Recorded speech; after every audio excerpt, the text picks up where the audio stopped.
রাসূল ফরজ নামাজগুলো মসজিদে পড়তেন আর নফল সুন্নতগুলো নিজের বাড়িতে পড়া পছন্দ করতেন। আল্লাহ রাসূল নফল নামাজের সেজদায় কোত্থেকে ওই হোসাইন যার মুখে লাঠি ঢুকাইছো সেই হোসাইন তখন ছোট্ট ছিল, কোত্থেকে এসে আল্লাহ নবীর পিঠে চড়েছে। নবী আছে নামাজের সেজদায় আর নবীর পিঠে চড়ে বলতেছে, চল ঘোড়া চল, চল ঘোড়া চল, চল ঘোড়া চল। আনাস বলে, ইয়াজিদ রে আমার সহ্য হলো না, নবী নামাজের সেজদায় আর হোসাইন চল ঘোড়া বলতেছে।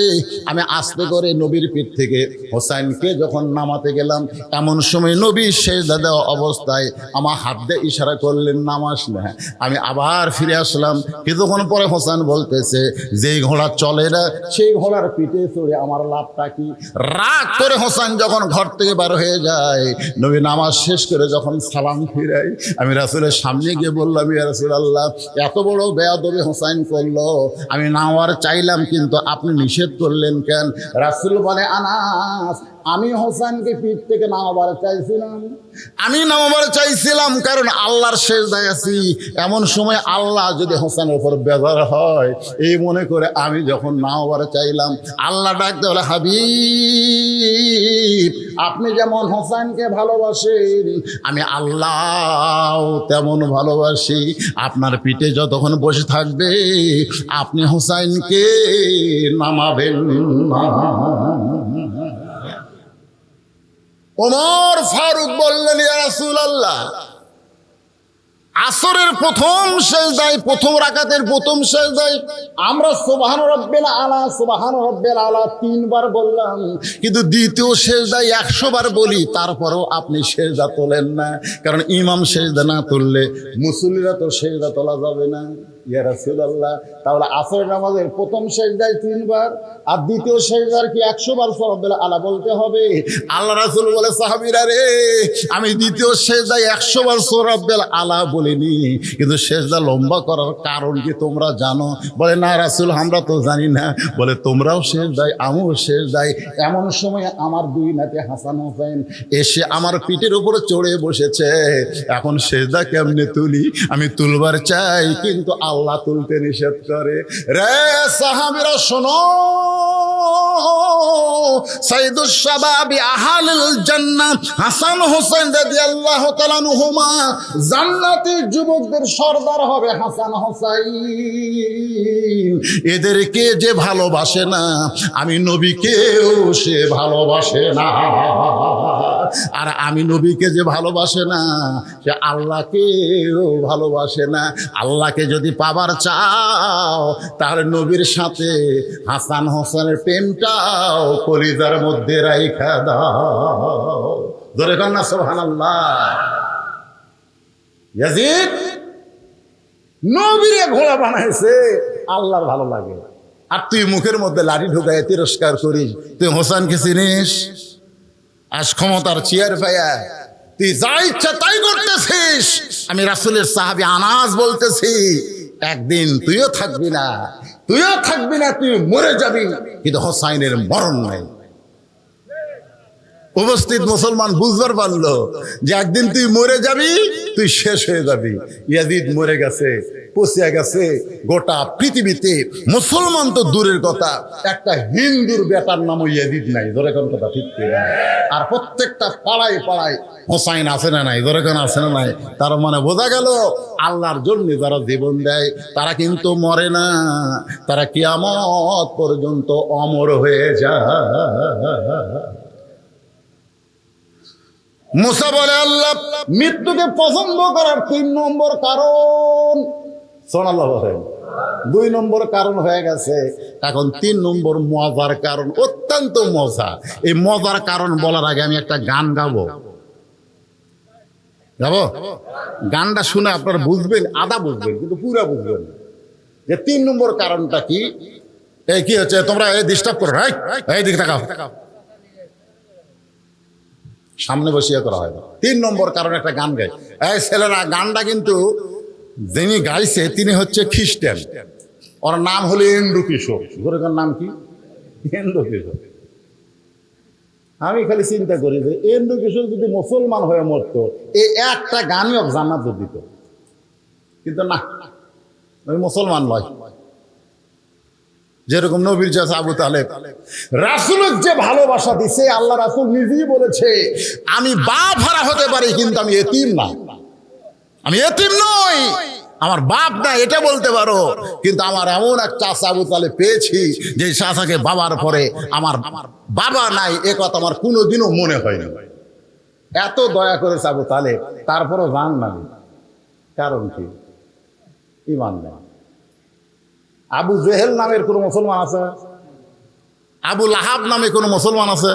কথা কয় না, কিন্তু আবু তালেব আছে। দেখছেন, আবু তালেবও কাফের, আবু লাহাবও কাফের, কিন্তু আবু লাহাব নামে কোন মুসলমান নাই। আবু তালেব নামে কেন আছে? আবু তালেবে তো মুসলমান না, খুবই অবস্থায় চলে গেছে। এটা আজকে আমি আপনাদের বুঝাই দিব। দুটাই নবীর চাচা, আবু লাহাব নবীর চাচা, আবু তালেব নবীর চাচা, দুটাই কাফের। এক কাফেরের নামে কোনো মুসলমানের নাম নাই, আর এক কাফের আবু তালেবের নামে মুসলমানের নাম আছে। যখন আছে না নাই, কারণ কি? একজন আবু তালেবকে আমি বললাম, ভাইজান তুমি যে নাম রাখছো আবু তালেব, তুমি জানো আবু তালেবকে? নবীর চাচা। আচ্ছা বলো আবু লাহাবকে? আবু লাহাব তো কাফের। কাফের হলে হবে না, নবীর কে সেটা কও। যে হুজুর আমি তো জানি না, ওটাও নবীর চাচা। আবু লাহাব নাই কে? তোমার নাম আবু তালেব কেন? হুজুর আমার বাপ রাখছে, আমি জানি না। রাখা ঠিক আছে, আবু তালেব। আমি বলি আবু তালেব নাম রাখা যায় না। শোনাল্লাহ কন কি জন্য যায়? শোনা লাগবে না? হ্যাঁ, এটা শোনা লাগবে। কারণ গান ঢাকাইয়ে কই, আপনারা খুব খেয়াল করবেন গানের দিকে খেয়াল। দেখেন তো মুসা নবীর মৃত্যুকে ভালোবাসা 3 নম্বর কারণ আপনারা বুঝবার পারেন কিনা? চলতে পথে 2 দিন থামিলাম, যাবার কালে একজন আরো দেখা না পাইলাম। ও আমার সাদের মালা যায় রে ছিঁড়ে, রইব না আর বেশি দিন তোদের মাঝারে। ডাক দিয়েছেন। এই জায়গাতে একটু ভুল হলো, ওই হিন্দু তো বা খ্রিস্টান ওই দয়াল কবি, কিন্তু আমরা দয়াল কব না, আমরা বলবো আল্লাহ। ধরে কোন কি বলবো? তাহলে কি বলেন? ডাক দিয়েছেন আল্লাহ আমারে। আপনারা বলেন ডাক দিবে আল্লাহ আমারে, এইটা হিন্দু কিশোর না বলে কেন বললেন দিয়েছেন? কারণ দিয়েছেন হলো অতীতকাল। তিনি গানের মধ্যে বর্তমান ভবিষ্যৎ না বলে ডাক দিবে হলো, এটা হলো বর্তমান, ভবিষ্যৎ দিয়েছেন হলো অতীতকাল। আপনারা বলেন তো গানের মধ্যে কি বলেছেন? ডাক দিবেন দয়াল আমারে, না ডাক দিয়েছেন? তো ডাক দিয়েছেন কেন বললেন? ইন্দ্র কিশোর খ্রিস্টান হতে পারে, কিন্তু এই গানটা যিনি লিখেছেন তিনি তো আর খ্রিস্টান না। তিনি কোরআনের সূরা মুলকের 2 নম্বর আয়াতে এই গানের মধ্যে নিয়ে এসে বলতেছেন, আল্লাযী খালাকাল মাউতা ওয়াল হায়াতা লিয়াবলুয়াকুম আইয়ুকুম আহসানু আমালান ওয়া হুয়াল আজিজুল গফুর। কি মজা রে! এ মুসা নবীর মৃত্যুর 3 নম্বর কারণ শোনার পরে আপনাকে কারু আর বাঁচার স্বাদই থাকবি না, খালি মন চাবি কখন মমরে, কখন মমরে। আমার এক আত্মীয় বুঝলেন, সেই বাসা করছে শহরে, আমি তো গ্রামে থাকি। আমার এই বাড়ি কয়ে অভ্যাস আছে। কি কয়ে বাড়ি? আপনার গ্রামের লোকেরা কি করেন? এটা কার বাড়ি, এটা কার বাড়ি, এটা কন না। তো আমার ওই দোস্তর বাসার যায়, বাড়ির যায়, আমি বললাম কে ভাই এত সুন্দর গেট আর যে সুন্দর বাড়ি, কত টাকা লাগছে? তো আমার বলতেছে তুমি শিক্ষিত হয়েছে, আলেম হয়েছে, বক্তা হয়েছে, কিন্তু জ্ঞান কম। আমি বললাম কেন ভাই? কিন্তু এই কোটি টাকা খরচ করে এর নাম বাড়ি? এই এটা কি তোর গ্রামের বাড়ি? বাড়ি করছি আর রাগ করছে, বলা লাগবে বাসা। বলা লাগবে ভাই এত সুন্দর বাসা, এত সুন্দর বাসা বলা লাগবে, কিন্তু আমি কইছি বাড়ি। এই বাড়ি কোয়াতে আর রাগ। আমি তখন বললাম তাহলে আব্দুল আলিম কি ভুল করেছে নাকি? ও আমারে বলতেছে আব্দুল আলিম কি কইছে, বলে আজ থেকে 50 বছর আগে আব্দুল আলিম একটা গান গায়ে গেছে, এপারে তোর বসত বাড়ি ওই পারে তোর বাসা।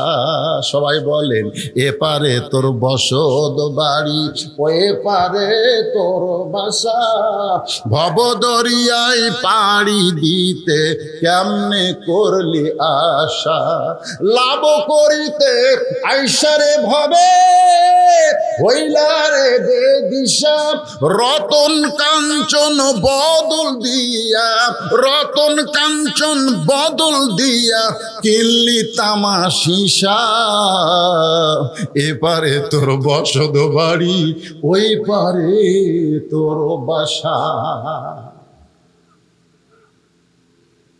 তো আমারই কইল, ভাই এ গান দিয়ে আপনি কি বুঝাইলেন? আমি গেল গান দিয়ে বুঝাইলাম, পাগল, দুনিয়াতে কয়দিন আমরা বসত করব, আর যেখানে বসত করা হয় সেটা হলো বাড়ি, আর চিরস্থায়ীভাবে যেখানে থাকা হবে সেটার নাম হলো বাসা। আপনাকে অনেক ধনী মানুষ সে একজন শহরে বাসা করছেন, কিন্তু আপনাদের এই পূর্ণিমাঘাতি তাদের বাড়ি আছে, মাঝে মধ্যে তারা কিন্তু আসে, থাকতে আর চায় না। ধরে কোন ঠিক কিনা? গ্রামের লোকেরা বলে, ভাই এতদিন পরে যখন আইসেন বাড়িতে একটু থাকেন। কয় না ভাই, আমার বাসার যাওয়া লাগবে, আমার বাসার যাওয়া লাগবে। কারণ বাড়িটা দেখতে আসা যায় কিন্তু থাকার জায়গা না, আমি থাকবো বাসায় গিয়া। ইমাম গাজ্জালি বলেছেন, দুনিয়ার যেগুলো বাসা আছে তোমরা বাসা মনে করে আশা করতেছো থাকবে চিরকাল, কিন্তু শহরের বাসা থাকলে গ্রামের বাড়ি যেমন তোমার ভালো লাগে না, জান্নাতে যাদের বাসা তৈরি করা হয়ে গেছে তাদের দুনিয়াও ভালো লাগবে না। আইসে ঠিকই তাদের যাইতে হবে, এই চিন্তা তারা সব সময় করবে। কথা বলেন ঠিক? এখন মুসা নবী মৃত্যুকে পছন্দ করার 3 নম্বর কারণ বলবো। এ কারণ বলার আগে আমার মা বোনেরা খালি খেপতিছে যে এই আজ্ঞাটা আদায় করে গেল, জামাই কি এক ওয়াজ করলো আমরা বুঝতে পারলো না, কাপন চোরা, আর বক্তা সে কি এক ওয়াজ ধরলো না, আমাকে ওয়াজ তো কেউ করলো না। ঠিক কিনা বলেন? এই জন্য মাত্র 5টা মিনিট, কারণ ওরা যদি ভালো হয় শান্তিকার, না বউ যদি ভালো হয় শান্তিকার, পাড়ার লোকের না স্বামী। হ্যাঁ, আমাদের বউগুলা পাড়া ঠিক হচ্ছে বুঝলেন, কিন্তু বাড়ি ঠিক হয়নি। পাড়া ঠিক, গোটাল পাড়া সবাই বলে, ভাবি ভাবি, হ্যাঁ ভাবি আপনার যে কি সাইজ, মনে হয় আপনার বিয়ে হয়নি। দেখো আল্লাহ তোমার কি চোখ দিতে রে, আর আমার স্বামী এই ভালো কথা আমার কোনোদিনও হয়নি। আমি পেলাম যারা বলতে ভাবি মনে হয় তোমার বিয়ে হয়নি, এরা এই তারিফ করার কারণে হলো ওভার ডিউটি মারবার চাই। ধরে কোন কথা ঠিক না? আর স্বামীর তো ওভার ডিউটি না, স্বামীর হলো ডিউটি। কারণ আপনাদের পূর্ণিমাঘাতিতে এই জায়গায় আবার কোনোদিন আসতে পারবো তার কোনো গ্যারান্টি নাই। ধরে কোন কথা ঠিক কিনা? একই থানায় ওয়াজ ছিল আমার আর কাউসারির, একই থানায়। যেদিন মারা গেল আমার ওই থানাতে ওয়াজ ছিল। আমরা 2 ভাই, এক জায়গা তো ওয়াজ নাই, কিন্তু একই থানায়। আমাকে আজরাইল সেদিন ধরবার পারেনি, আমাকে হয়তো খুঁজিছে, খোঁজার পর দেখতেছে কোনটা ধরলে এখন কাম হবে, এক কাউসারি ধরছে না। ওয়াজ ওঠার আগে আমাকে বললো, ভাইজান শরীরে একটু খারাপ লাগতেছে, আপনার কখন দেবে? আমি বেল করে চালাচ্ছিলাম। আমি বললাম, ভাই এর কিন্তু কি অভ্যাস হলো, আদায় করতেছে বক্তা তুলে দেওয়ার আক্কেলই নেই। আমি তাই বলতেছি, তাহলে দোয়া করেন ভাই, আমি টেতর যাচ্ছি, শরীর একটু নার্ভাস লাগতেছে, দোয়া করেন। আমি দোয়া করলাম, কি আমানিল্লাহ। কি ভাবতেছেন? বাড়িতে বলে গেছে বউকে যে 2টার দিকে আসবো। কাউসের ভাইয়ের একটা অভ্যাস ছিল, বাড়িতে আসলে বউ দুধ গরম করে রাখে, 2 জন মিলা খায়। স্বামীর জন্যই বউ রাখে, কিন্তু স্বামী আবার একলা খায় না, বউ মিলা খায়। এই জন্য স্বামী যাওয়ার মাত্র কয়েকদিন পরে বউ চলে গেছে। ধরে কোন কথা ঠিক? 17 দিন পর, মাত্র 17 দিন পর। এলা গোপন খবর তো জানেন না, খালি ধান্দা। আসতে কানে কানে কেউ হুজুর রাজনীতির অর্জন করেন না, কয়দিন থাকবো রে দুনিয়া? হ্যাঁ, কয়দিন থাকবো? বাড়ি বানাতো ঢাকা, 5 তলা দুটা 1.5 লাখ টাকার খাট, 12,000 টাকার কম্বল। পৌষ মাসের 9টার সময় বলতেছে আমার বাসা, আমার ঘর, আমার নামাইকে। 2 কান্দের ফেরেশতা বলতেছে আল্লাহ ই কি কয়, আমার বাসা, আমার ঘর, আমার নামাইকে। আল্লাহ বলতেছে ধৈর্য ধর, দেখা দেখ। রাত 3টার সময় একটা ভূমিকম্প, ধরে কোন কি কম্প, সামান্য বিল্ডিং লয়ে উঠছে, ওই এত ফোর্সে নামছে, কম্বলের মধ্যে লুঙ্গি খুলে আছে, এটা পর্যন্ত পড়ার টাইম পায়নি। 2 কান্দের ফেরেশতা বলতেছে আল্লাহ নামাইলা, তাই বলে ন্যাংটা করে নামালা। আল্লাহ বলে সহজে যদি নাম্বার না চায়, তার ভাগ্য এরকমই হয়, তো ইজ্জু মান তাশা ওয়া তুযিল্লু মান তাশা বিয়াদিকাল খায়র ইন্নাকা আলা কুল্লি শাইইন কাদির। কিছুদিন আগে তুরস্কে ভূমিকম্পে কত মানুষ মারা গেছে, কত বিল্ডিং মাটির তলে চলে গেছে, জোরে কোন কথা ঠিক কিনা? তো তাহলে এগুলা কি বাড়ি না বাসা? এ কথা কন। মুসলিম মৃত্যুকে ভালোবাসার 3 নম্বর কারণ বলার আগে আমার মা বোনদের জন্য 5টা মিনিট ওয়াজ করব, একটু ধৈর্য ধরে শুনতে হবে, কারণ আমার মায়েরা তো আমাদের অংশ, ধরে কোন ঠিক কিনা? কারণ একজন নেপোলিয়ান বলেছে মা যদি ভালো হয় তার পেটের সন্তান আল্লাহর ওলি হয়। নেপোলিয়ান ছিল খ্রিস্টান, ও কিন্তু মরিয়মের কথা, মা মরিয়মের কথা মনে করে বলেছে, কারণ মরিয়মের স্বামী ছিল না, তার পেট থেকে ঈসা আলাইহিস সালাম বের হয়েছে। এই কারণে একজন নেপোলিয়ান বলেছে মা যদি ভালো হয় তার সন্তান ভালো হয়। কিন্তু একজন মুসলমান আমরা বলবো মা যদি ভালো হয় তার সন্তান আল্লাহর ওলি হয়। যেমন আব্দুল কাদের জিলানী উম্মুল খায়র ফাতেমার পেট থেকে আল্লাহর ওলি হয়ে জন্ম নিয়েছে। ইমাম গাজ্জালি বলেছেন মেয়েদের পেটে যখন বাচ্চা আসে তখন মেয়েদের মাসিক ব্যারাম আল্লাহ বন্ধ করে দেয়। কি জন্য বন্ধ করে দেয় এটা কিন্তু অনেকে হিসাব করে না। মেয়েদের প্রতি মাসে 3 দিন 5 দিন একটা অসুখ হয়, মেয়েদের হয়। যারা বিয়ে করছেন তারা জানতেছেন না, যারা বিয়ে করতেছেন জানতেছেন না। আপনি খুব মশাল্লা বইয়ের কাছে গেছেন, বউ তখন কি কয় রেড সিগন্যাল। তো এখন 3 দিন 5 দিন এটা একটা অসুখ হয়, কিন্তু যখনই পেটে বাচ্চা আসে তখন আল্লাহ তাআলা এই অসুখটা বন্ধ করে দেয়। কেন বন্ধ করে দেয়? যে বাচ্চা পেটে থাকা অবস্থায় মার যেন কোনো ইবাদতের কমতি না হয়। এই অসুখ হলে কোরআন পড়া যাবে না, নামাজ পড়া যাবে না, রোজা করা যাবে না। এই জন্য আল্লাহ সন্তান পেটের সাথে সাথে সন্তানের জন্য মায়ের ইবাদতের যেন কোনো কমতি না হয়, এই জন্য অসুখ বন্ধ করে দেয়। কারণ মায়ের ইবাদতের সাথে, মায়ের খাওয়ার সাথে, মায়ের ঘুমানোর সাথে, মায়ের বেড়ানোর সাথে, মায়ের কথার সাথে পেটের বাচ্চারও একটা সম্পর্ক হয়ে যায়। পেটত বাচ্চা নিয়ে মা যদি গোটা পাড়া ঘরে, সেই সন্তান দুনিয়াতে সে কোরআনের মাহফিলে বসে থাকবে না, কারণ পেটের মধ্যে ওর ঘরণী ব্যারাম শুরু হবে। তোর কোন কথা ঠিক? আল্লাহর বান্দার একটু মনোযোগ দেন। মা আপনাদের 1 নম্বর আমল হলো অকরনা ফি বুয়ুতিকুন্না ওয়ালা তাবাররুজনা তাবাররুজাল জাহিলিয়াতিল উলা। গভীর রাত্রে হযরত আলীর বুকের ভিতরে ফাতেমার মাথা, ফোঁপায় ফোঁপায় কাঁদতেছে। আলী বলে ফাতেমা কান্দো কেন? বুকের মধ্যে মাথা দিয়া কান্দো কেন? বলে স্বামী কান্দার কারণ হলো আল্লাহ আমার দোয়া কবুল করছে। সুবহানাল্লাহ কবেন না? হযরত আলী বলতেছে সুবহানাল্লাহ, আল্লাহ দোয়া কবুল করছে, তাহলে কান্দো কেন? ফাতেমা বলে স্বামী গো, কি দোয়া আল্লাহ কবুল করছে এইটা কি আপনি শুনবেন না? আলী বলতেছে তাহলে বলো কি দোয়া আল্লাহ কবুল করলো? ফাতেমা বলতেছে আল্লাহ আমার পর্দার দোয়া কবুল করেছে। আমি দোয়া করেছি আল্লাহ এই ফাতেমাকে পর্দার মধ্যে তুমি মৃত্যু দিও। আল্লাহ তাআলা বলেছে ফাতেমা তোমার দোয়া আমি কবুল করে নিলাম। আলী বলতেছে তাহলে খুশি হওয়ার কথা, কান্দো কেন? খুশি হওয়ার কথা কান্দো কেন? সারা জীবন যেই ব্যক্তি পর্দা করেছে মরার সময় তো সে পর্দার ভিতরেই মরবে।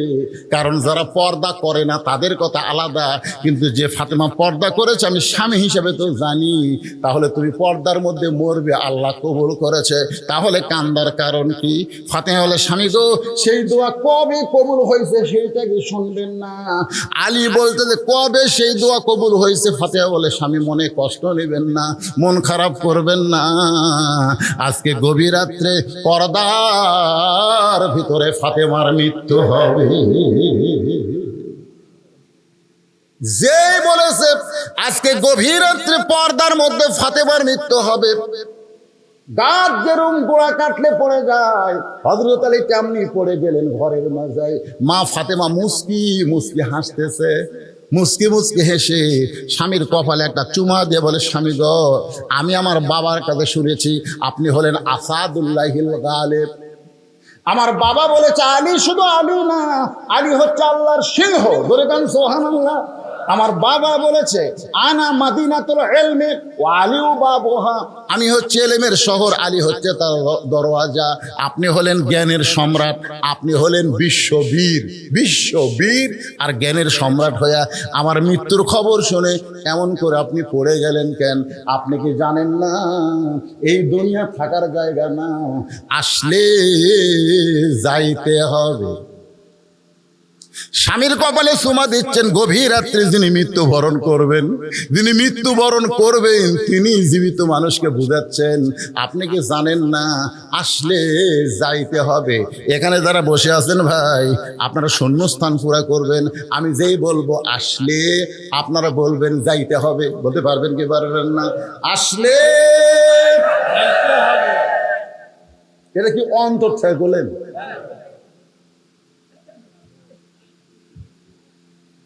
যেতে তো হবে, কিন্তু সেটা কখন দেবে? এরা টাইম দিলে যে বদরশিদ তুই আর বছর তিনেক থাকি, তাও একটা মজা পাওয়া যেত। আমি আর বাংলাদেশে থাকতাম না, যে ভাবি হোক মক্কার যেতাম, বেঁচে ঠেলে সব বেঁচে মক্কা মদিনা চলে যেতাম। 3 বছর আর এই দেশে তুমি থাকবো না ভাই, ওটি যায় খালি 1 লক্ষ টাকা সব, 50,000 সব, ধরে কোন ঠিক না? আমি যা কামার আঙ্গিনাত কোরআন খতম দেই, একজন কয় হুজুর আপনি পাগলা হতো, চলেন তো হোটেল, চলেন আমি পাগলা। এখানে একবার আলিফ বললে বাংলাদেশে হবি 10 সোয়াব, আর এটি 10 লাখ হবি। কারণ এখানে একটা আল্লাহ বললে 10 লক্ষ, 1 লক্ষ বার আল্লাহ বলার সোয়াব হবে। ধরে করে সুবহানাল্লাহ। ওরা খালি যায় নামাজ খোঁজে, খালি কম্বল খোঁজে, বুঝলেন? আমার সাথে গেছিল, তুই কয় জানা দিবি, কোন জামাই কি দিবি, খালি এলে করতেছে মার্কেট। আর আমি দৌড় পড়ি মদিনায়, মক্কা পড়ি কোরআন। ধরে কোন সুবহানাল্লাহ। কে ভাই টাইম আছে কতক্ষণ? আমি জানি টাইম, আপনারা কি জানেন? তাহলে অন্তর থেকে যুবকরা হাসে না। এই বছরে দেখছি বুড়ার চাইতে এই যে R15 এমন সব মোটর সাইকেল পাল্টে বুঝলে। আমি এক বেদির বাপের বাড়ির যাই, দেখি পিছন দিকে সিট উঁচে, এই টাঙ্কির একটু দোপা, দোপা মানে নিচে, পিছন দিকে উঁচে। আমি বললাম কে ভাই মোটর সাইকেল? জামাই দিছে হুজুর। এইরকম কেন? দেখে শুনে নিছি, আমার টাকাতে মোটর সাইকেল কিনেছি, জামাই থাকবি নিচে আর আমার বেটি থাকবি উঁচে, পিছন থেকে উঁচা দেখতেছেন না, উঁচার উপরে। আমার জামাই যখন মোটর সাইকেল চালাবে, আমার মেয়ে তখন ওর ঘাড়ের উপর হাত দিয়ে থাকবে। জনগণ বুঝবে টাকা নিয়ে মোটর সাইকেল নিলে নিচেই থাকা লাগে। ধরে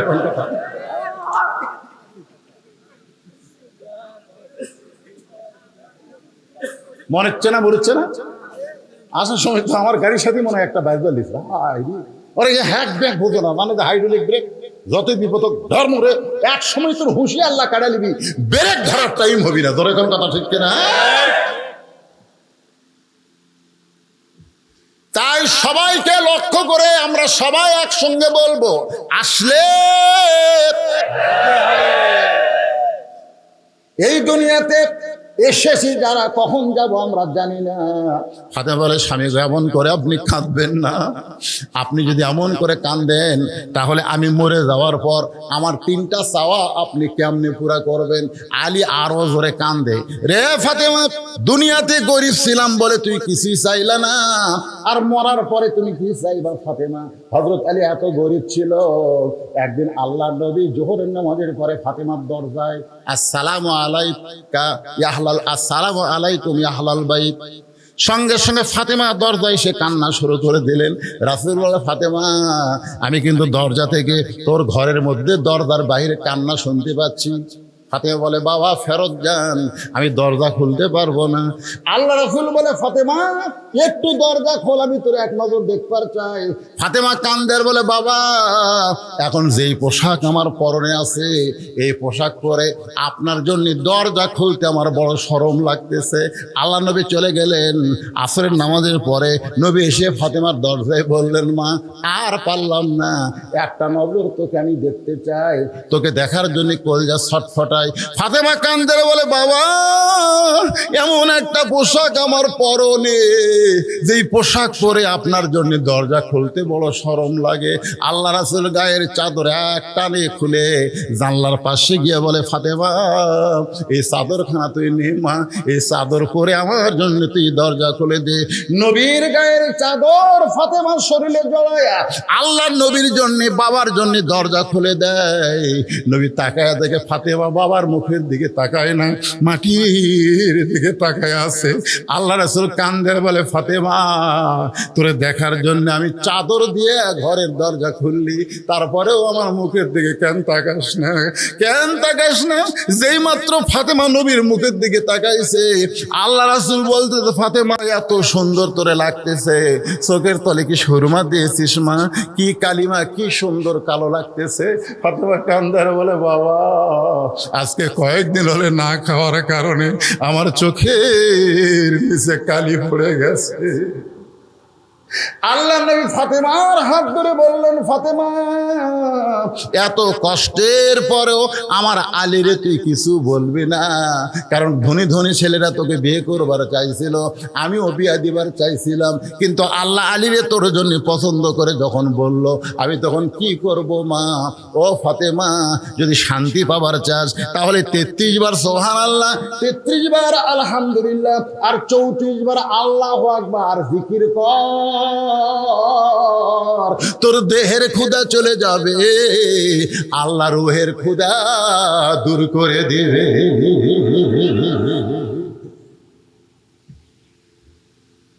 আলী কান্দার বলে, ফাতেমা দুনিয়ার জীবনে কিছুই দিবার পারলাম না, আর তুমি মরার পরে কি চাইবা ফাতেমা?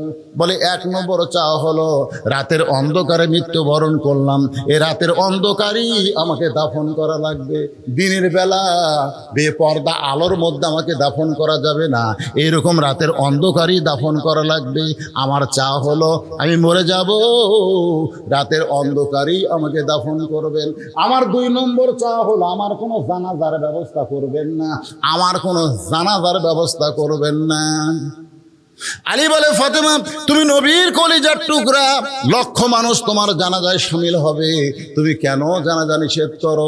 ফাতেমা বলে, স্বামী গো, আমি এতদিন পর্দার মধ্যে থেকে আল্লাহর হুকুম আমল করার পরে বুঝতে পেরেছি, লক্ষ মানুষ যদি বলে ফাতেমা ভালো, আল্লাহ কিন্তু লক্ষ মানুষের দিকে তাকায় থাকবে না, আল্লাহ খালি আপনার মুখের দিকে তাকায় থাকবে।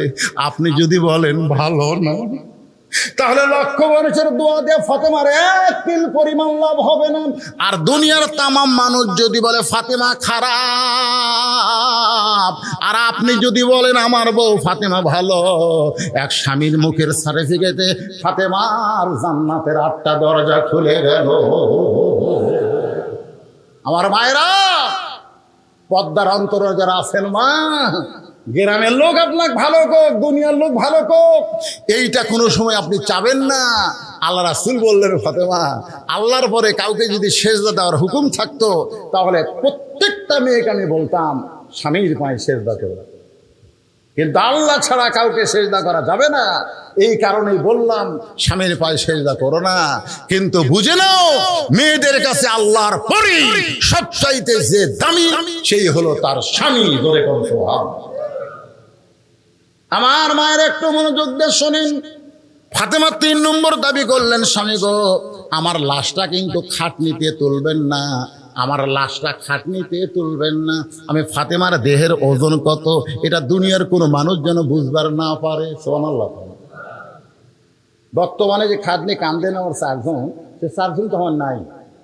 আমার বাবা যদি দুনিয়াতে জীবিত থাকতো, মরা মেয়ে লাশের খাটনি বাবা কান্দে নিবার পারত। আমার হাসান হোসেন যদি বড় হইতো, তাহলে মায়ের লাশের খাটনি কান্দে নিবার পারত। 6 মাস আগে আল্লাহ নবী দুনিয়া থেকে বিদায় হয়ে গেছে। আমার হাসান হোসেন এত ছোট। ও গো স্বামী, আমার লাশটা শুধু আপনি কান্দে নিয়া ওই জান্নাতুল বাকির পূর্ব কোনায় এই যে হজ করেছেন আমার বাবাজি, আল্লাহ আমাকেও করাইছেন, আপনিও তো করছেন। জান্নাতুল বাকির পূর্ব কোনায় সবুজ রঙের একটা বাতি জ্বলতেছে। ওই বাতি বরাবর আমাকে দাফন করে দেবেন।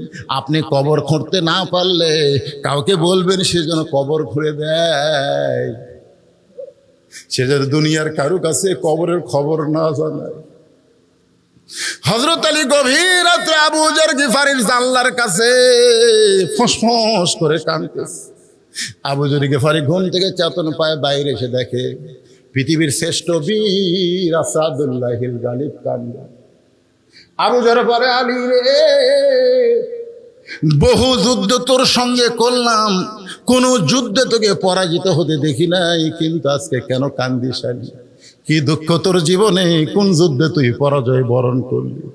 আলী কান্দের বলে, আবু যর, জান্নাতুল বাকির পূর্ব কোনায় সবুজ রঙের একটা বাতি জ্বলতেছে, ওই বাতি বরাবর একটা কবর কর। আবু যর গিফারি বলে, আলী কেউ মরে নাই, কার জন্য কবর করব?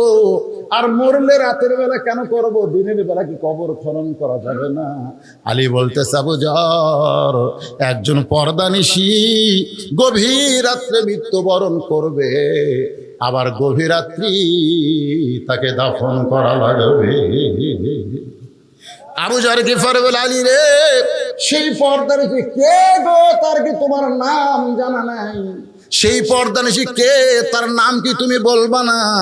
আলী বলতেছে, আবু যর, 6 মাস আগে আমার 2টা সন্তান নানা হারাইছে। আজকে 6 মাস পরে হাসান হোসেন আবার মা হারাবে। 6টা মাস খালি কাঁদতেছে নানা নানা বলে। আজকে আবার মা গভীর রাত্রে দুনিয়া থেকে বিদায় নেবে। আবু যর গিফারি কোদাল নিয়ে কবর খুঁড়তে গেছে, তাকায় দেখে বাতি জ্বলতেছে। যে বাতি জ্বলতেছে এই বাতির কোনো তার নাই, বাতির কোনো সুইচ নাই, বিনা তারে বিনা সুইচে আল্লাহর হুকুমে বাতিখানা জ্বলতেছে। বাজান একটু খেয়াল করবেন, বাতির আলো গোলাকার হয়ে পড়ে, কিন্তু চার কোনা কবরের মতন পড়েছে। ওই আলোর মধ্যে আবু যর গিফারি কোদাল দিয়ে কবর খোঁড়া শুরু করলো। এক সময় আবেগে বলতেছে, কবর রে, দিনের বেলা খুঁড়তে আসলাম না, রাতের বেলা খুঁড়তেছি, তুই কি জানিস তোর মধ্যে কাকে রাখা হবে? কবর। নবীর মেয়ে হওয়ার পরেও নবী যাকে মা বলে সম্মান করেছে, সেই ফাতেমার কবর হবে। খবরদার বেয়াদবি করিস না। আবার 2 কোদাল মারার পরে গেলে, কবর রে, জান্নাতের যুবকদের সর্দার হাসান হোসেনের মায়ের কবর হবে, খবরদার বেয়াদবি করিস না। আবার কোদাল মাইরা কয়, আসাদুল্লাহিল গালিব আলীর বিবির কবর হবে, খবরদার কোনো বেয়াদবি করিস না। এই বলে আবার যখন কোদাল মারতে চাই, এমন সময় কে যেন বলতেছে, ফাতেমাকে লক্ষ্য করে নয়, আমরা যারা মারা যাব সবাইকে লক্ষ্য করে বলা হচ্ছে। অনেকে বলে, হুজুর এই কথা কি ফাতেমাকে বলা হয়েছে? আসলে ফাতেমা না, এই কথাটা দুনিয়ার তামাম মৃত্যু জাতিকে বলা হয়েছে। কবরের ভিতর থেকে আওয়াজ আসতেছে, আবু জর, কার মেয়ে, কার মা, কার বিবি, এইটা কবর দেখবে না। কবরের পাথেও জোগাড় করে যদি কবর আসতে পারে, কবর তার জন্য জান্নাতের ঘর হয়ে যাবে। আর কবরের পাথেও জোগাড় না করে যদি কবরে আসে, কবর তার জন্য জাহান্নামের গর্ত হবে। এই কথা শোনার পরে আবু যর গিফারি আর কোদাল মারতে পারে নাই। মা ফাতেমাকে গভীর রাত্রে হযরত আলী নিয়ে এসে আবু যর গিফারি আর জান্নাতুল বাকির মধ্যে নাই, গোপনে তাকে দাফন করে আল্লাহর কাছে দুই হাত তুলেছে, আল্লাহ, আল্লাহ, আমার বিবিকে আমি দুনিয়াতে সুখ দিবার পারি নাই, কোনো কিছু আমি করতে পারি নাই। আমার বিবিটা আমাকে কোনোদিন কষ্ট দেয় নাই, আমি কষ্ট পাবো এমন কথাও কোনোদিন বলে না। আমার পর্দা নিচে ফাতেমাকে তুমি কবুল করে নিও আল্লাহ। এই দোয়াটা করে যখন হাতটা চোখে মুখে এভাবে মুছতেছে, তাকায় দেখে সামনে কয়েকটা পুরাতন কবর দেখতে। এই মাত্র ফাতেমাকে কবর দেওয়া হলো, সেই কবর আর নাই, শুধু পুরাতন কবর। কোথায় ফাতেমার কবর? এই মাত্র কবর দিলাম। বাকি হযরত আলী দৌড়ায় বলে, ফাতেমার কবর এখনই কবর দিলাম, সেই কবর কোথায় রে, কোথায় ফাতেমার কবর? কে যেন বলে, আলী। কি হবে দৌড়ায়া, কি হবে খুঁজিয়া আলী রে? ফাতেমা ছিল আমার পর্দা নিশি,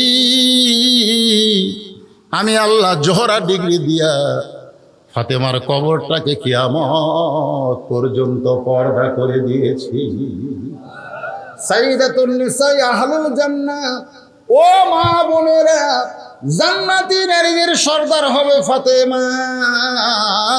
সেই ফাতেমার যদি সিগনেচার নিতে চান, ফাতেমার সঙ্গে যদি জান্নাতে থাকতে চান, তাহলে মাত্র 4টা আমল আপনারা করবেন মা। 1 নম্বর হলো পর্দা, 2 নম্বর হলো নামাজ, 3 নম্বর হলো রোজা, আর 4 নম্বর হলো স্বামীর কথা মতো চলা, স্বামীকে খুশি করা।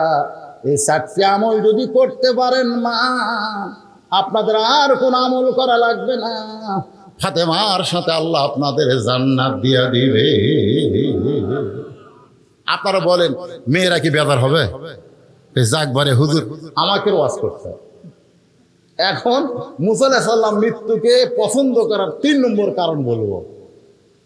এই কারণ শুনবেন, এরপর আমরা সম্মিলিত সবাই মিলে মোনাজাত করব। তাতে যদি আরো কিছু সময় লাগে, সমস্যা আছে? আমার বড় ভয় কি জানেন, আমি সভাপতি ভাই, আমি তাকে বললাম যে ভাইজান আপনি কি থাকবেন? না হুজুর আমি তো থাকা পারবো না, আমি শরীর খুব খারাপ। এই কথা কিন্তু আমাকে বলছে, তাই বলেন ভাই। আবার বলছে হুজুর আপনি 1টা পর্যন্ত ওয়াজ করে পারবেন? আমি ইনশাল্লাহ। আমি কিন্তু অসুস্থ ভাই, আমি অসুস্থ, কঠিন অসুস্থ। আমি খালি আপনাকে বসার সাইজ দেখেন, আমার হাতের দিকে তাকাই দেখেন, এগুলো সমস্ত ঘা একবারে স্কিন ডিজিজ হয়ে গেছে। বাংলাদেশের কোনো চিকিৎসা নেই, বাংলাদেশে কোনো চিকিৎসা নেই। ইন্ডিয়ার যাওয়া লাগবে, কিন্তু আমার ভিসা দিচ্ছে না। আমি কোন তালিকার মধ্যে নাকি আছি, যাই হোক আমার ভিসা টিসা দিচ্ছে না। এখন আমি যাওয়ারও পারতেছি না। এখন খালি আল্লাহ রহমত আর আপনাকে দোয়া, আপনাকে দোয়া আর আল্লাহ রহমত। জনগণের কাছে আমি যখন ঘর থাকতে মনে হচ্ছিল আমি ওই পড়েই গেছিলাম ওই জায়গায়। হ্যাঁ, এত দুর্বল আমি। কিন্তু আপনাকে এই জায়গাতে আমি জীবনে আছি, উল্লাহ পরে এত ওয়াজ করছি, কিন্তু আপনাকে এই সোনার জায়গা আর কল যে ভরে গেছে। ঘড়ির দিকে তাকায় দেখি 1টা পার হয়ে গেছে।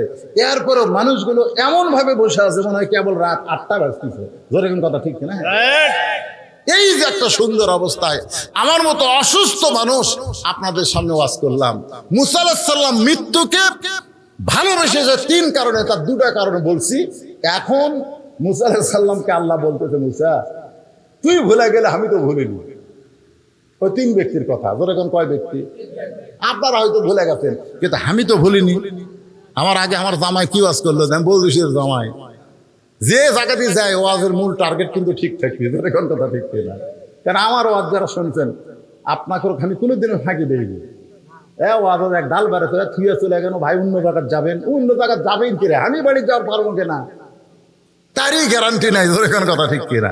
এই জন্য যেখানে যে আলোচনা করি ওখানেই শেষ করে দিই, সমাপ্তি করে দিই। তো মুসা আলাইহিস সালাম বলতেছে আল্লাহ তাহলে তিনজনের খবর কি? আল্লাহ বললেন যে ব্যক্তি ধনী হসে গরিব হবার চায় ওরে বলো ও যেন আল্লাহ শুকরিয়া কমে দেয়। ও বলবে আমার বাড়ি আমার ঘর, এটা আল্লাহর কিছুই নেই। ও বলবে ওই যে দেখতেছেন না হুজুর, ওই পুকুর আমার, ওই সাইডে যে জমিগুলো দেখতেছেন এগুলো সবই আমার, ওই পিছনে যা দেখতেছেন ওগুলো আমার, সামনে যা দেখতেছেন আমার ভাইয়ের, আমার চাচা, এলাকার মধ্যে কারো পাও দেওয়ার জায়গা নেই। তো সবই যদি তোমাকে হয় আল্লাহর, তোকে আল্লাহটা দেখতে গেলে 2 মিনিট হাঁটা লাগবে।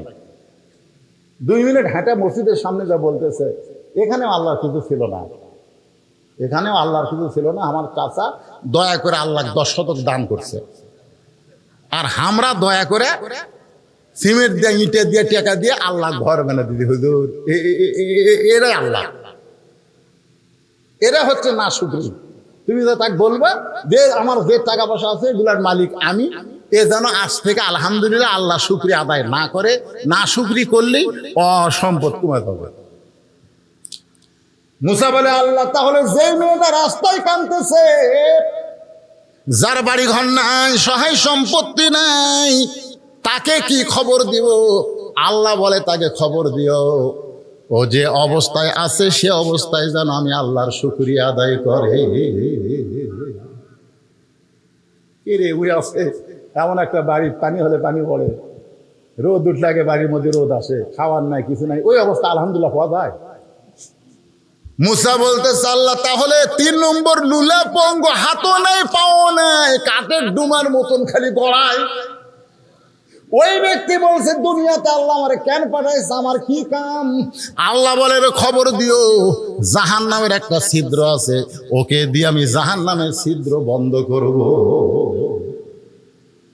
মুসা বলে আল্লাহ কি করলেন, কিসের ছিদ্র? আল্লাহ কয় তুই কানে কম শুনি, জাহান্নামের ছিদ্র বন্ধ করবো রে। মুসা কে আল্লাহ এটা একটা আপনার কথা হলো, দুনিয়াতেও হাত পাও দিলেন না, আমার মরার পরে জাহান্নামের ছিদ্র বন্ধ করবেন, এইটা কেমন খবর? আল্লাহ কয় আমি হলাম খবর সৃষ্টিকারী, তুই হলেও খবর দেনেওয়ালা। নবীরা হবে খবর দিবে, আল্লাহ হচ্ছে খবরের মালিক। আসল খবর কার? আরো জোরে বলেন। দুনিয়াতে যত খবরই আপনারা দেখেন, যত খবরই পড়েন, এগুলো একটাও সত্য খবর না, আসল খবর হলো আল্লাহর কোরআন। জোরে বলেন কথা ঠিক কি না? এই জন্য কোরআনের এক নাম হলো খবরে ওয়াহিদ। 1 নম্বর খবর জালিকাল কিতাবুল লা রাইবা ফি, যার মধ্যে কোনো সন্দেহ নাই। জোরে কোন কথা ঠিক কি না? এখন যাওয়ার সময় ধনী পড়ছিল, আসার সময় কে পড়বে? বুঝতে পারছেন না? লুলে যাওয়ার সময় শেষে, আসার সময় আগে। খালি চিন্তা করতেছে আমি কিভাবে কই, বিপদ না? এই খবর দেওয়া একটা বিপদ না? তো পঙ্গু বলতেছে আল্লাহর নবী কি খবর? মুসা কাছে হাসতেছে, কি খবর? অবশ্যই ভালো খবর, আমার আল্লাহ কোনোদিন খারাপ খবর দেবে না। বলেন কি খবর? এরে কি হতে রে, বা আরো আদায় করা লাগবে নাকি?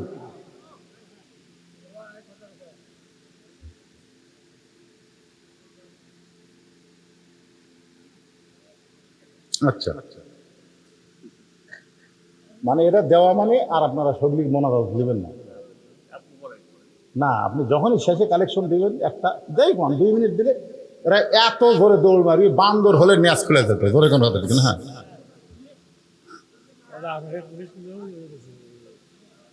হ্যাঁ কোনটা সেরা? আরে ওয়াজ তো করতেছি, ওয়াজ আর করতেছি না মানে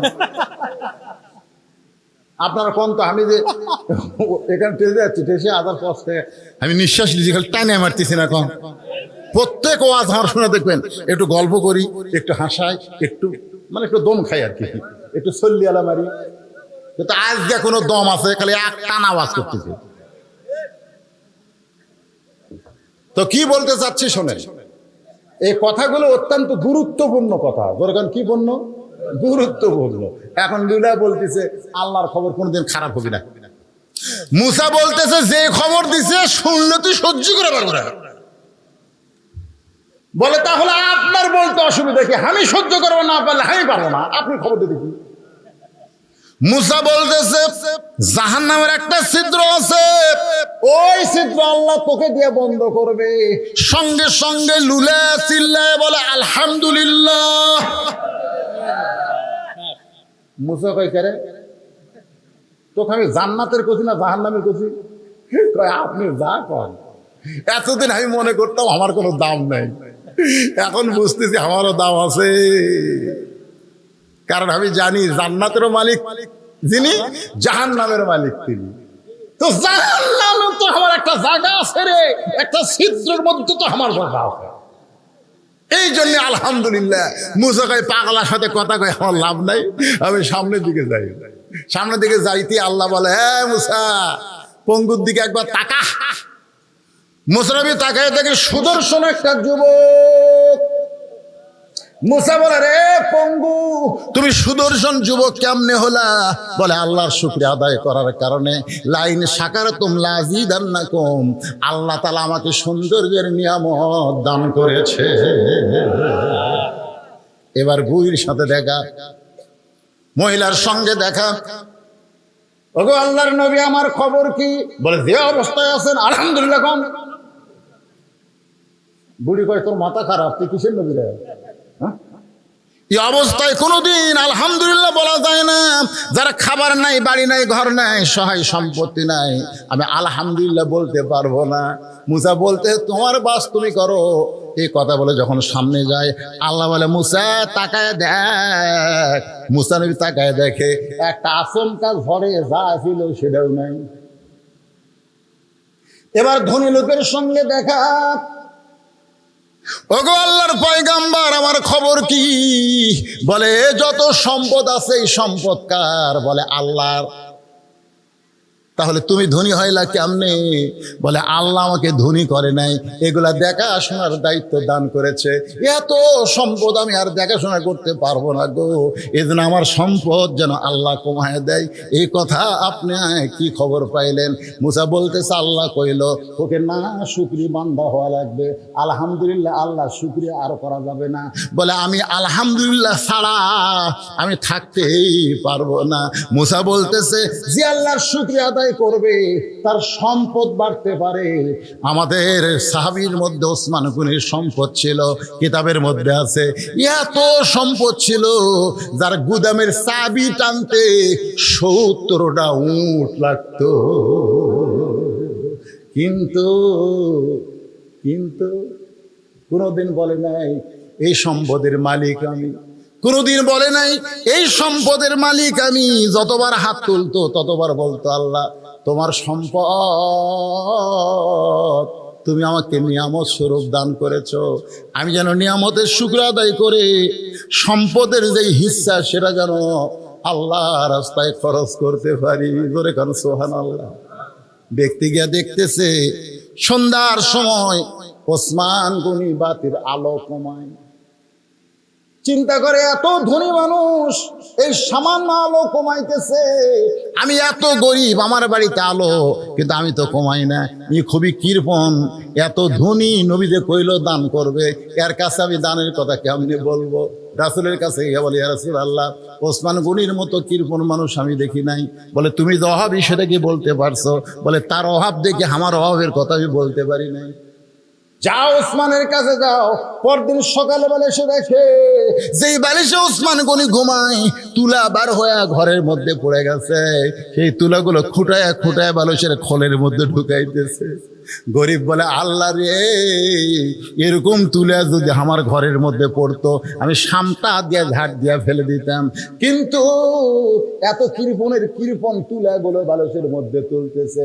নবীর কাছে গিয়া বলে ইয়া রাসূলুল্লাহ এমন কৃপণ মানুষ আমি বলি নাই। বলে তুমি যে অভাবের কথা বলছো, বল তার অবস্থা থেকে বলার সাহস পাই নাই। নবী বলে আবার যাও। পরদিন সকালবেলায় গরিব সাহাবী আবার গিয়া দেখে ওসমান গনি খালি গায়ে বসে আছে। কোলের মধ্যে একটা জুব্বা, কয়েক জায়গায় ছিঁড়ে গেছে, সেলাই করবে, কিন্তু শুয়ের মধ্যে সুতা ঢোকাবার পারতেছে না। এইদিকে সুতা যায়, এইদিকে সুতা যায়, কিন্তু শুয়ের ছিদ্রের মধ্যে সুতা যায় না। গরিব কয় ইচ্ছা করলে কোটি কোটি নতুন পাঞ্জাবি নিবার পারবি, এত সম্পদের মালিক হইয়া সামান্য একটা শুয়ের মধ্যে সুতা ঢোকার পারতেছিস না, জুব্বা সেলাই করবি কৃপণ। চিৎকার দেবে ওসমান ভাই। ওসমান বলে আসসালামু আলাইকুম, ধরে গেল সুবহানাল্লাহ। গরিব বলে ভাইজান কি হলো? ওসমান বলে ভাই রে, চোখের জুতি কমে গেছে ভাই, এই জন্য শুয়ের মধ্যে সুতা ঢুকাবার পারতেছি না, তুই একটু সুতা ঢুকাইয়া দে। এবার সুতা ঢুকাইয়া দিছে। ওসমান গনি খফ করে হাত ধরে বলতেছে, এই যে শুয়ের মধ্যে সুতা ঢুকাইলি, এর বিনিময়ে তোরে কি দিব? গরিব বলে কিছুই দেওয়া লাগবে না, খালি হাত ছেড়ে দেন, কারণ গরিব জানি তিনবার যা দেখছি, এই কৃপণ আবার দিবে কি? ওসমান গনি বলে ম্যানেজার বলে হুজুর কি খবর? বলে তোরা তো জানিস না এই লোকটা আমার কি উপকার করলো, আমার ছেঁড়া জুব্বা সেলাই করার জন্য শুয়ের মধ্যে সুতা ঢুকায় দিছে, এর বিনিময় হিসাবে একে 100টা উট দিয়ে দে। গরিব বলে হুজুর আপনি কি কোন, সামান্য শুয়ের মধ্যে সুতা ঢুকাইলে 100 উট। ওসমান গনি বলে ম্যানেজার 200 উট দিয়ে দাও। গরিব বলে হুজুর কি বলেন? ওসমান গনি বলে ম্যানেজার ফার্মে কত হবে? বলে 2000-এর সবগুলো দিয়ে দাও। গরিব জোর হাত করে বলে হুজুর আর কথা বলবো না, কারণ কথা বললি বাড়তিছে। তাহলে 3বার আমি কি দেখলাম? বলে কি দেখছো? বলে প্রথম দেখলাম আলো বেশি হয়েছে দেখে আলো কমাইলেন, তারপরে দেখলাম বালুস ফাটা তুলে পড়ে গেছে, সেই তুলা আবার ফুটাইয়া তুললেন, তারপরে দেখলাম শুয়ের মধ্যে সুতা ঢোকাবার পারতেছেন না। ওসমান গনি বলতেছে 3বার যেইটা দেখছো সেটার নাম হলো দুনিয়া, আর তোমারে যেইটা দিলাম সেটার নাম হলো আখিরাত। এই দুনিয়ার আলোর দরকার ওসমানের নাই, কারণ অন্ধকার কবর ওসমানকে ডাকতেছে। এই দুনিয়ার বালিশের দরকার ওসমানের নাই রে, কবরে কোনো বালিশ ওসমানের থাকবে না। এই দুনিয়ার ভালো পাঞ্জাবির কোনো দরকার নাই, কাপড়ের কাপড় ছাড়া ওসমান কিছুই নিয়ে যাবার পারবে না। কিন্তু তোরে যে 2000 উট দিলাম ভাই, এই 2000 উটের বিনিময়ে আল্লাহ যেন আখিরাতে ওসমান রে জান্নাত দেয়। সুবহানাল্লাহ কইলে হবে না। আমাকে বলছে হুজুর ওসমান গনির মতন কোন পাগলা যদি এখানে থাকে, আখিরাতের প্রাধান্য দিয়ে গোরস্থান মাদ্রাসার প্রতি যদি একটু মহব্বত করে, আমি বেশি কিছু চাই না ভাইজান। এই মাদ্রাসায় ছাত্র কয়টা? এই আবাসের ছাত্র কয়টা? কয়জন? 40 জন ছাত্রকে 40টা কোরআন শরীফ দেওয়া লাগে ভাই। এই হাজার মানুষের মধ্যে 40টা মানুষ আমি চাই একটা কোরআন শরীফ মাত্র 500 টাকা, এটা লগদ দান, বাকি না। বাপ মার কবরকে জান্নাত বানানোর জন্য একটা ছাত্র হাতে একটা কোরআন শরীফ বাবদ 500 টাকা দিবেন। আপনি 500 টাকা দেওয়া মাত্রই আল্লাহ আপনার বাপ মার আপনার নিজের নামে একটা কোরআন দানের সওয়াব দিয়ে দিবে। এতগুলো মানুষের মধ্যে মাত্র 40 জন ব্যক্তি আসেন 500 করে টাকা নিয়ে, একটা 500 টাকা লোড দিবে, একটা কোরআন দানের সওয়াব হবে। 40টা ছাত্রের হাতে 40টা কোরআন আমি চাই। 40-এর বেশি দিলে হবে নেব না, মাত্র 40টা। যে হারে আসতেছে চাইবেন ভুল করলে। কয়টা দিলেন? 2টাই দিছে, মাশাআল্লাহ। একটা চাইছি ভাই আমার 2 কোরআন 1000 টাকা, আর একজন এক কোরআন শরীফ বাবদ 500 টাকা, আর একজন কোরআন বাবদ 500 টাকা, আর একজন আল্লাহর কোরআন বাবদ 500 টাকা দান করলো, আর একজন কোরআন শরীফ বাবদ 500 টাকা দান করলো। আপনি খালি চেয়ার মিশে মন খারাপ করবেন না, খালি গণন তো 40টা হলে আর সামো না, বেশি দিলে মানুষ খেতে দেবে। আর একজন কোরআন বাবদ 500 টাকা দান করছে, আল্লাহ কবুল করেন। আর একজন কোরআন বাবদ 500, আর একজন কোরআন বাবদ 500, আর একজন 500, আর একজন 500, আর একজন 500, আর একজন 500, আর একজন 500, 2 কোরআন বাবদ 1000, আর একজন কোরআন বাবদ 500, আর একজন আল্লাহর কোরআন বাবদ 500 টাকা দান করছে, আল্লাহ কবুল করেন, আল্লাহুম্মা আমিন। আর একজন কোরআন শরীফ বাবদ 500, আর এই জাইন কাপড়া আপনারা যদি না দেন বসে থাকেন।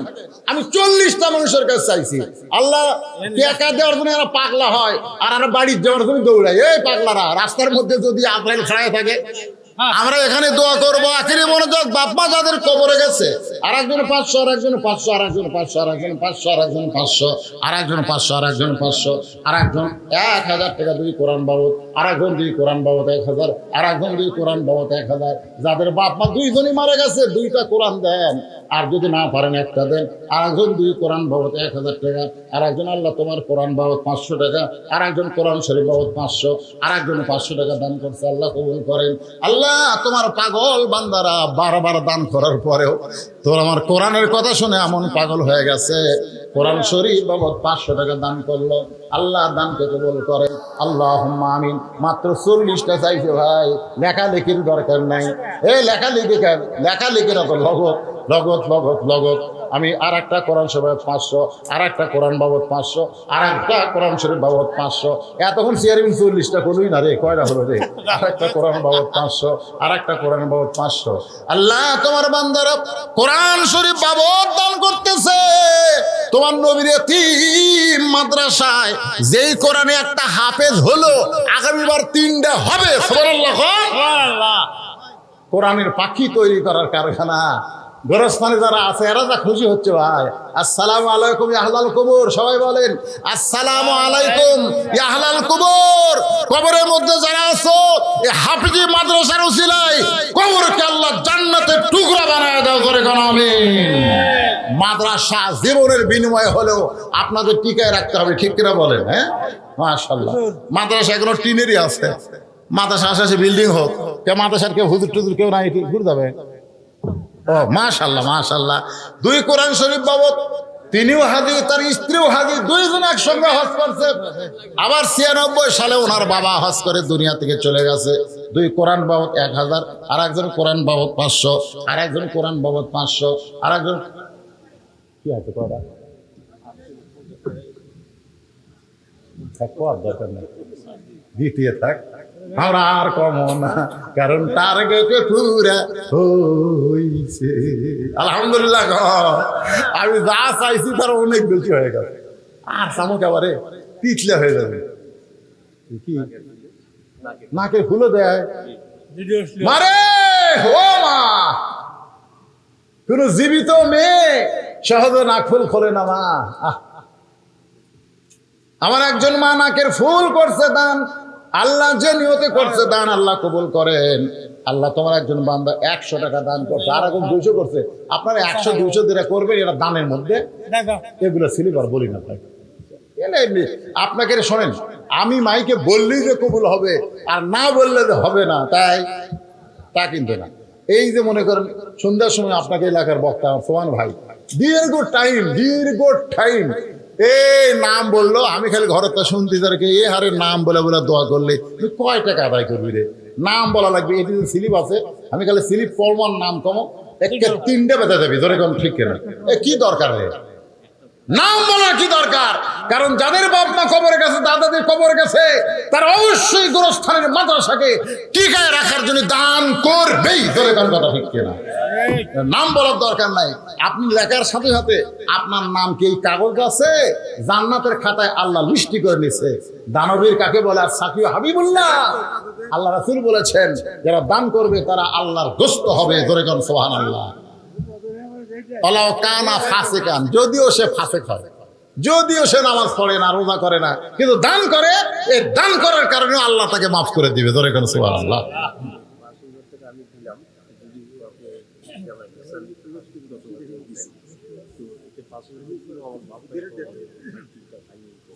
আগে জামাই দিছে 10,000, আবার এমন গোপনে করতে হয়। হ্যাঁ হ্যাঁ, আমার হাতের মধ্যে দাওয়াত দিতে 5,000, 10টা কোরআন শরীফ বাবদ। এখানে তার বাপ মা ঘুমাই। আল্লাহ আল্লাহ, এমন মানুষকে বারবার খাদেম করার জন্য দুনিয়াতে আল্লাহ কবুল করো, মনে করো আমি। চেয়ারম্যান সাহেবের ওয়াশরুমের টাইম আছে, ভাষণ দিয়ে চলে গেছে। আপনার তাকে সভাপতি বানাতে মনে করছে নাম কেউ আছে সভাপতি, কিন্তু না, আখরি মনোজাত পর্যন্ত উনি আছেন। আল্লাহ পাক ওনাকে এই সম্মান আরো দান করুক, ধরে কেন আমি নিয়ামতের শুকরিয়া আদায় করেছে, আল্লাহ তাকে আরো সম্মান দিন, আল্লাহ পাক কবুল করুক, ধরে কেন আল্লাহুম্মা আমিন। মুসা নবী বলতেছে আল্লাহ মৃত্যুকে ভালোবাসার 3 নম্বর কারণ হলো এই দুনিয়া ক্ষণস্থায়ী, আখিরাত চিরস্থায়ী। ক্ষণস্থায়ী দুনিয়াতে থাকতে আমার ভালো লাগে না, চিরস্থায়ী আখিরাতে যাইতে আমার ভালো লাগে, ধরে কেন সুবহানাল্লাহ। আপনারা বলেন তো আপনাদের কাছে চিরস্থায়ী ভালো না ক্ষণস্থায়ী ভালো? কথা কোন, চিরস্থায়ী না ক্ষণস্থায়ী? কারণ দুনিয়া ক্ষণস্থায়ী। এক পলকের নাই ভরসা, কোন এক পলকের নাই ভরসা, মিশে সকল আশা, কখন বুঝি দারুণ ঝড়ে ভাঙবে তোমার বাসা। আমার হীরা মন পাখি আমার। এগুলা গান গাইলে গুনাহ হবে না রে পাগলারা, এগুলো সব কোরআন শরীফের গান। তোরে কোন সুবহানাল্লাহ। আমার হীরা মন পাখি আমার প্রাণ প্রাণ পাখি, তোরে কোথায় রাখি পাখি রে, সবই মিশে আর ফাঁকি। কোন বনেরই পাখি তুমি, রুহের জগতে ছিল, ধরে কোন কোথায় ছিল? কোন বনেরই পাখি তুমি, কোন বনেতে আইলাম, আবার কোন বনেতে যাইতে হবে, কেমনে ভুইলা গেলা। কোন বনেরই পাখি তুমি, কোন বনেতে আইলা, আবার কোন বনেতে যাইতে হবে, কেমনে ভুইলা গেলা। রুহের জগৎ থেকে তুমি দুনিয়াতে আইলা, আবার দুনিয়ার জগৎ ছেড়ে কবরের জগতে যাইবা, আবার কবরের ওই জগৎ ছেড়ে জান্নাত হবে তোমার ঠিকানা।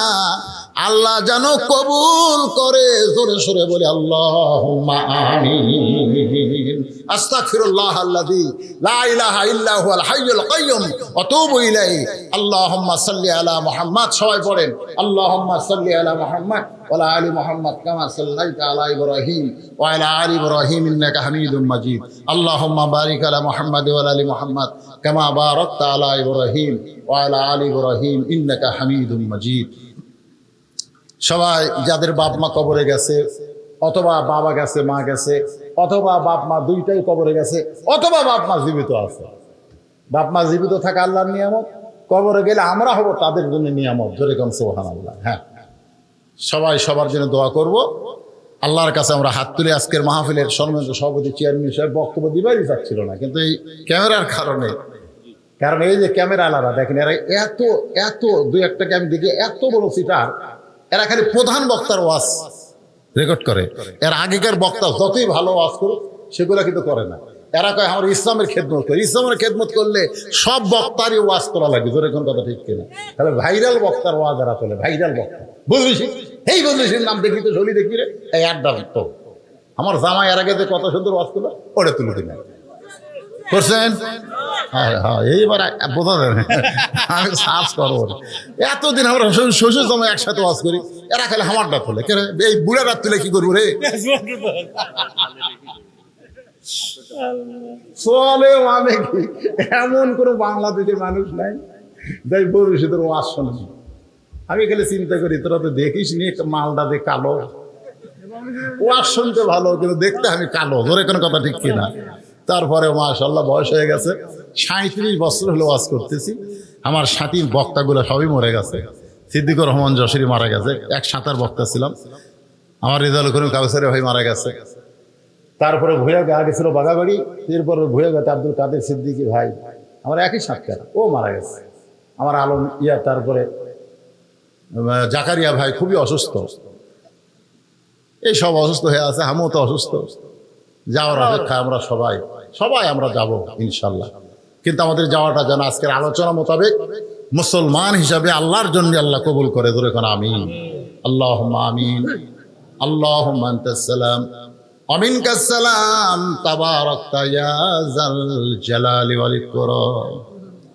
আয় আল্লাহ তাআলা, সেই মাগরিবের নামাজের পর থেকে এই গভীর রাত পর্যন্ত তোমার পাগল বান্দারা আরামের বাড়ি, আরামের ঘুম বাদ দিয়া, আরামের বিছানাকে ভুলে গিয়া এই জান্নাতের বাগানে বসে বসে কোরআন হাদিসের আলোচনা শোনার শেষে আমি গুনাহগারের সঙ্গে আখেরি মোনাজাতে রহমতের দরজায় ফকির হয়ে দোকানা হাত তুলেছি।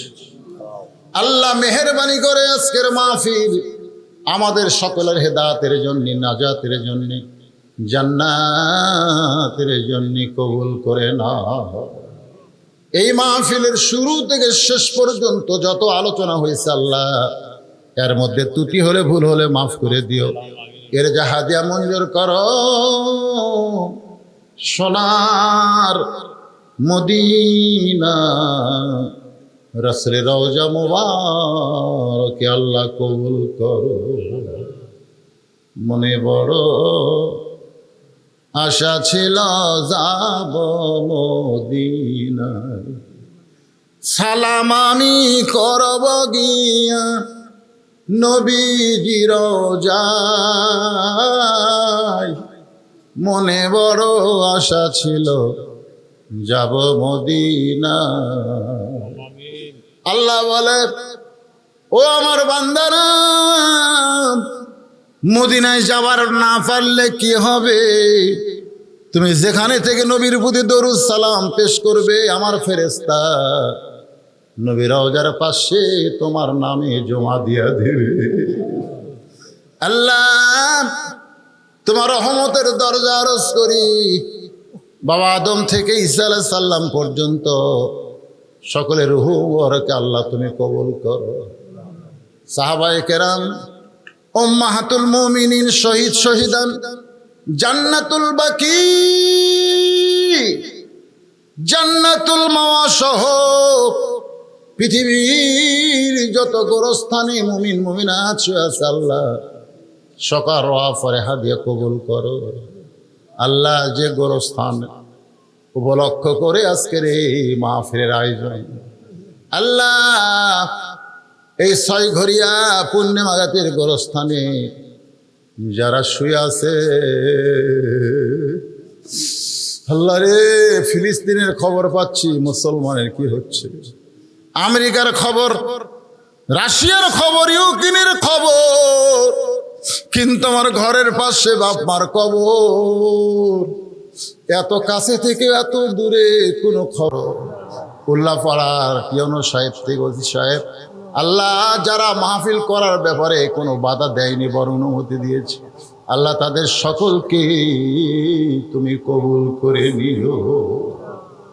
সুবহান রাব্বিকা রাব্বিল ইজ্জাতি আম্মা ইয়াসিফুন ওয়া সালামুন আলাল মুরসালিন। ভুলে গেলে চলবে না, আমার মা বোনদেরকে আল্লাহ তুমি কবুল করো। আবেদা সালে পর্দা কবুল করে মৃত্যুর সময় আমাদের জবানে তুমি জারি করে দিও, লা ইলাহা ইল্লাল্লাহু মুহাম্মাদুর রাসূলুল্লাহ সাল্লাল্লাহু আলাইহি ওয়াসাল্লাম। আসসালামু আলাইকুম ওয়া রাহমাতুল্লাহি ওয়া বারাকাতুহু।